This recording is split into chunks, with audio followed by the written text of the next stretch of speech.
Forever start કરવાની ઈચ્છા તો છે, પણ ડર લાગે છે. ઘણા લોકો ઓપોર્ચ્યુનિટી જોઈને પણ પાછળ રહી જાય છે. કારણ શું છે? એક જ છે.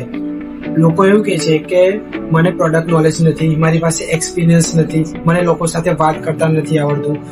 તો એવા લોકો માટે હું એક વાત કહીશ કે કોઈ પણ માણસ સ્ટાર્ટ કરતા પહેલા એક્સપર્ટ બનીને સ્ટાર્ટ નથી કરતું. એ બિગિનર તરીકે જ સ્ટાર્ટ કરે છે.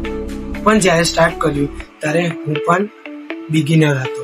મારી માટે પણ બધું નવું હતું. કોન્ટેન્ટ બનાવવું, લોકો સાથે વાત કરવી, કેવી રીતે કનેક્ટ થવું લોકો સાથે, આ બધું મારી માટે નવું હતું. પણ મેં એક રાઈટ ડિસિઝન લીધો કે હું પહેલા સ્ટાર્ટ કરીશ અને પછી ધીરે ધીરે શીખ. ફોરએવરમાં ગ્રો થવા માટે પહેલાં તો જોઈએ છે એક માઇન્ડસેટ, શીખવાની તૈયારી અને ડેલી એક્શન. જો તમે આ 3 વસ્તુ ડેલી કરશો તો તમે ફોરએવરમાં ગ્રો થશો જ.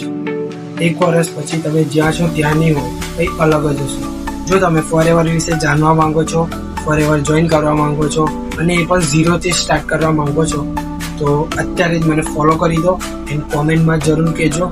હું તમને પર્સનલી ગાઈડ કરીશ. Thank you so much.